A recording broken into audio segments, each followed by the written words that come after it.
Right, let's take a look at a more in-depth look at the budget. Economist Owen Nkomo joining us in studio, and from our Durban studio we're joined by socio-political analyst Lukhona Mnguni. He's going to join us in a little while, bringing you some analysis around budget 2020. So let's start with the market reaction. Although it's been hard, Owen, to look this week, there's been some negativity, but is that pre-budget or coronavirus? It's hard to tell. Yeah, it's hard to tell, but it's been a combination of both. I think people were nervous that this budget will be worse off than I think that the minister has pulled off. And then at the same time, the coronavirus having been aggressively felt across the world markets also led the JSE to trade softer. And I think that, the market's up today 0.4%. Little of that probably a reaction to what the minister has announced. Some guys are relatively happy with the budget, and some guys obviously think differently about it. Well, are you happy? Look, as happy as I can be under the circumstances. The problem with the budget is that there's always many different views that are looking at it and saying, I want this to happen, I want that to happen, and the minister cannot make all of us happy. But I guess that there are some touch points that he has made that will at least make sure that the majority of the investment and markets commentators or investment managers will look at and say, okay, at least that's not so bad. And the man at home as well is obviously reprieved. The fact that the tax side of things didn't go too aggressive. We see what government has done with fuel levies, increased the fuel levy there, which is always the easiest way for them to collect tax from us. But again, I'm excited about the pronunciation that the government will look at reducing the government wage bill by about 160 billion odd over the next few years, and over the next 3 years they will look at reducing total government expenditure by about 260 billion rands. If they can achieve those things, I think we'll start to make some progress. But on the wage bill, there's concern that this hasn't really been negotiated, that there's going to be huge pushback from Labour. Was this not preemptive?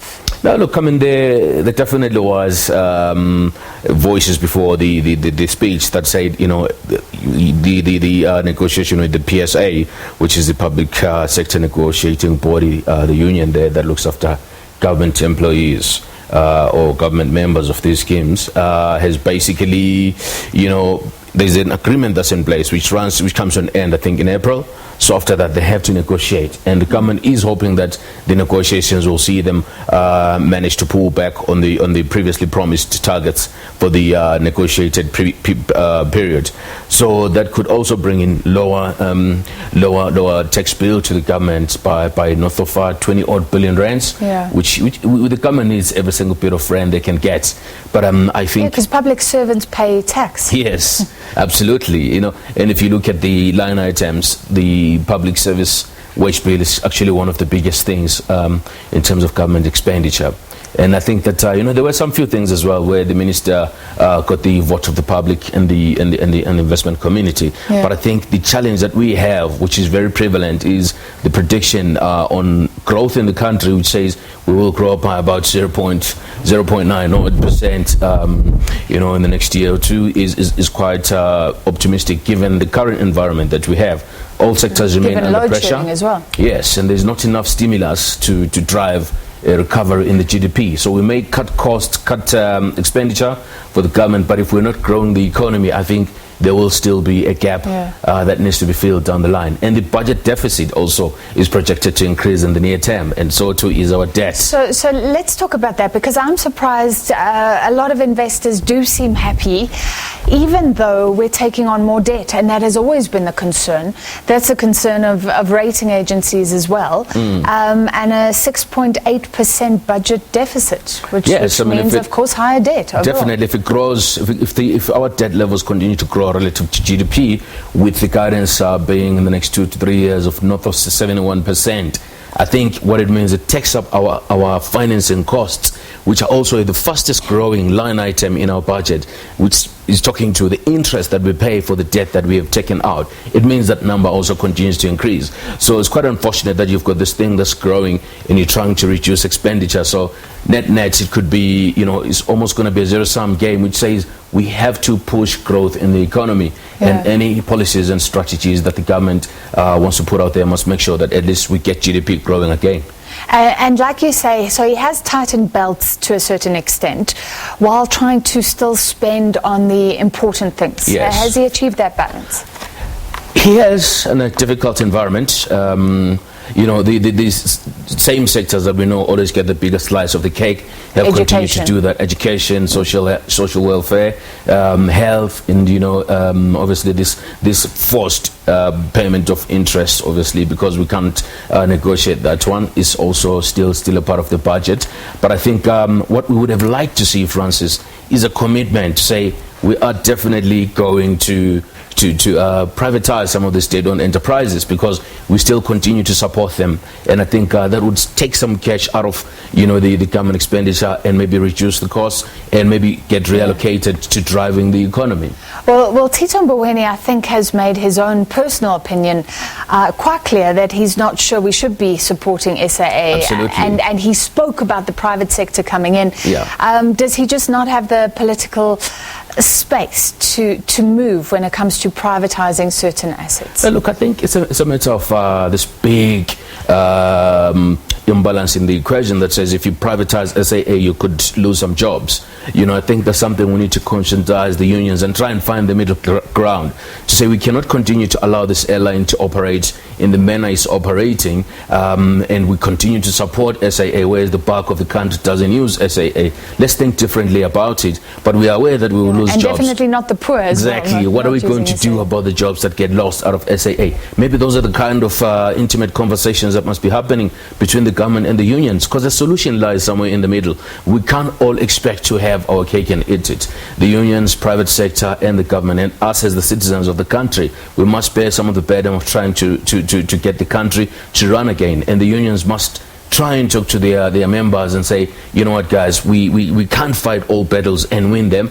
Maybe this one is a battle that is not good for the country. So let's let this one go, and we'll see where we can get people sorted out if they lose jobs. What if we don't get growth of 0.9%? Does that put everything out? It's a possibility, and I think what that does is obviously it widens the deficit, and we have to finance that deficit through borrowings. And I think we're going to get to a point where it becomes difficult for us to convince people that they should keep giving us cash. And I think, an important thing really, in my view, is if we can grow the economy, people will start getting jobs, we should be able to start collecting a little bit more tax. I'm happy that the minister has said he's trying to widen the corporate tax base one way or the other, but whether it's going to create more cash for the tax collection side of the equation, I am not sure. Yeah. But we need to do that through creating an economy that creates more entrepreneurs, small businesses that will hire more people, and thereby reduce unemployment and increase the tax base for the country. All right, we're joined from our Durban studio by socio-political analyst Lukhona Mnguni. Lukhona, thank you for joining us. We were talking about the wage bill, which I guess is a very political hot potato. I remember Reserve Bank governors talking about the fact that the public servants are just earning too much, not in their personal capacity, but overall. Tito Mboweni announcing a cut, but not fully bargained yet, not fully agreed by the unions. Is this going to lead to huge fallout?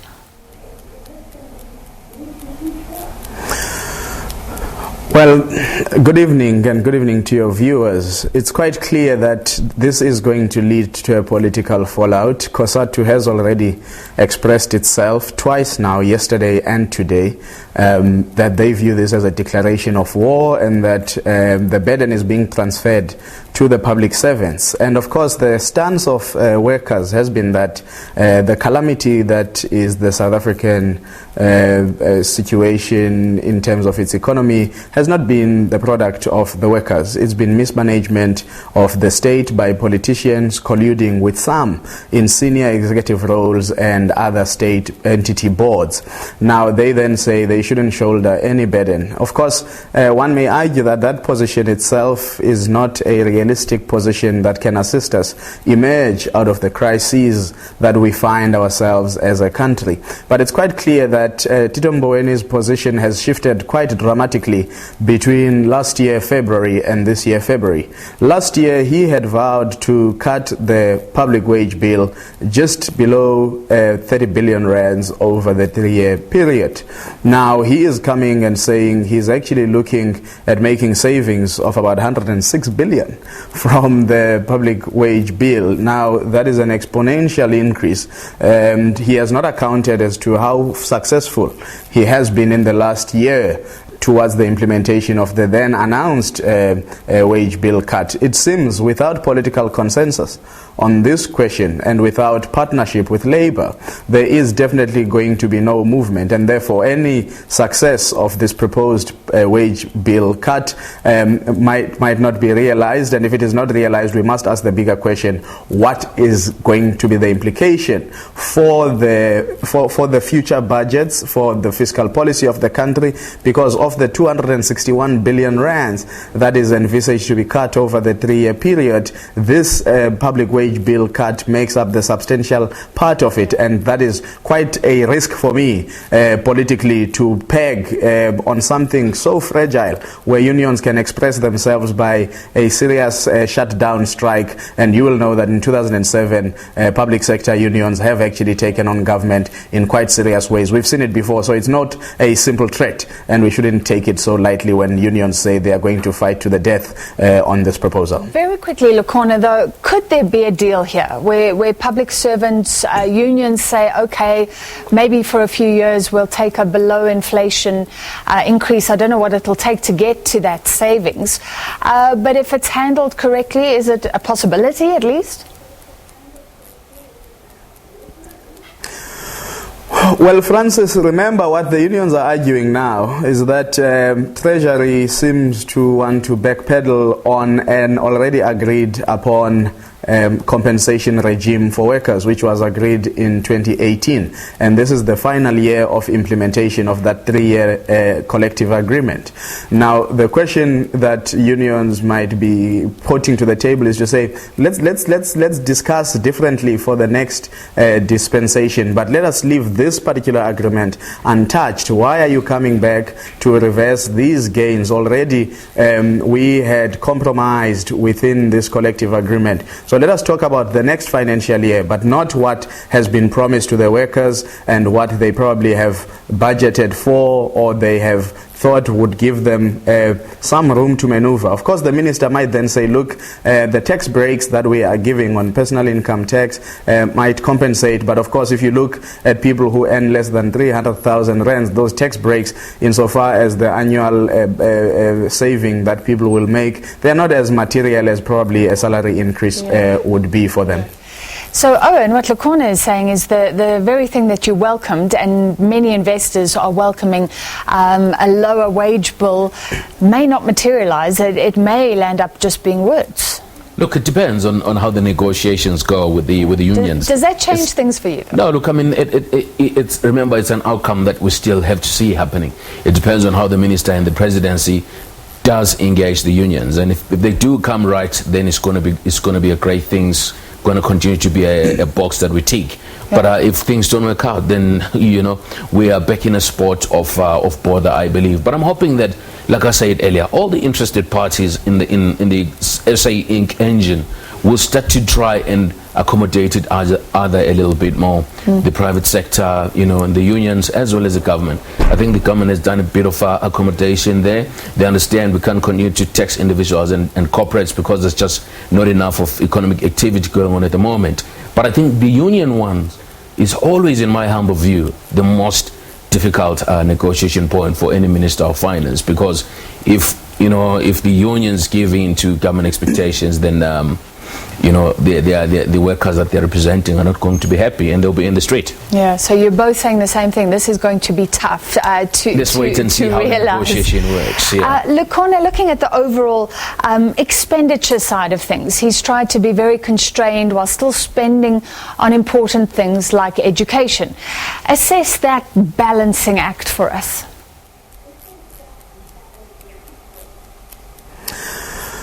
Look, there is no money. This is what I pick out to be the message from the Minister of Finance. And he has suspended 3 projects, integrated public transport projects in Mbombela, Buffalo City, and Msunduzi, which is here in KwaZulu-Natal. That's quite striking.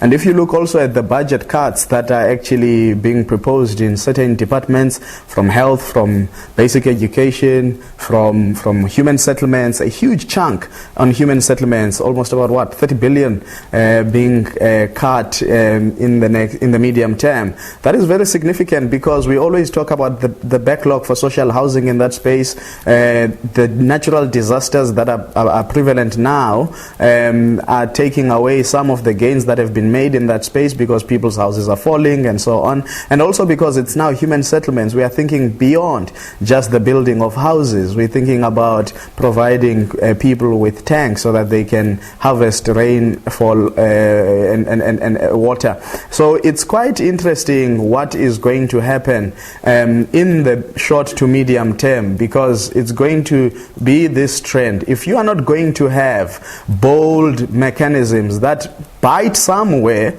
to increase your revenue, and you are going to carry on a revenue collection, an under collection of revenue, and you are going to remain with this problem of a non-growing economy, then of course you are going to start taking back on the promises that you've made to people. Eventually you are not going to be able to deliver all services. If you look, for example, the minister mentioned the national health insurance in passing once in his statement, and that's quite telling insofar as the political commitment that the president made in his SONA for the NHI. You are also starting to see a bit of discord between political statements and the reality of our finances. President says there is definitely a university coming at Ekurhuleni, and what does the minister say? He says, no, there's a feasibility study coming, President. And President said there's a sovereign wealth fund coming. The minister says, he prefaces his pronouncement on the sovereign wealth fund by saying, we save at a time of plenty. We are definitely, as a country, not at a time of plenty. Yeah. And you see this in the options that he gives, where the 30 billion rands to capitalize the sovereign wealth fund might come. Let me stop you there, because he did say the sovereign wealth fund is happening, and there's a cash injection. I think it was $30 billion, $3 billion, which is at least a start. So are the politicians getting on the same page in terms of the sovereign wealth fund and the state bank? He said, well, at least we have possibilities of how this could be structured. Yeah, that's clumsy. Well, Francis, look, the minister says we are announcing a sovereign wealth fund today. We will inject $2 billion US, 30 billion rands. But where will it come from? In the immediate, he doesn't know. He says probably from the rollout of spectrum, probably from some of the improvements given the cut in interest rates, maybe because then there's going to be economic activity that's going to allow government to make apportionments for the sovereign wealth fund, or it will come from the petroleum, gas, and minerals royalties, or it will come from another area that they hope it will come from. So as we sit here today, Tito Mboweni can't tell you what is going to be the contribution of any of these areas that he said would contribute towards that 30 billion rand. So there is commitment towards the sovereign wealth fund, but I found that prefix or that small statement he inserted to say we save in a time of plenty to be very telling, that in fact we might not be in a time of plenty, and therefore the sovereign wealth fund might not actually be possible in the short term. All right, so again you're saying it's words. We're running out of time. Final question for you, Owen Nkomo. Will we avoid a sovereign rating downgrade? I think that is highly possible. I doubt that we'll get downgraded. The analyst at Moody's has already sounded like they're going to be accommodative, and I believe this budget, the way it's been structured, doesn't issue out any big alarm bells to say, we need to get downgraded at this stage, and maybe we'll be given another chance. But like Lukhona was just saying, we spoke about a state bank as well. I think it's one of those things that sometimes ministers and the presidency don't have to say until they are ready and they've done their homework, because now you're making a promise and you're not delivering on that promise. We're expecting more information on that, and the NHI, we're expecting to hear more about how it was going to be funded. So it's now becoming, are we consistent on our pronunciations? Are we going to be consistent on our policy? Yeah. And at this stage, what policy are we actually running on? Because I believe that the NDPs in the shelves, some are gathering dust. So this has been spoken about, a possible credibility gap. Yeah. We'll leave it there, but I hope you are right that we will avoid a rating downgrade. That was Owen Nkomo, CEO of Mnguni Wealth Group, and from our studio in Durban, political analyst Lukhona Mnguni.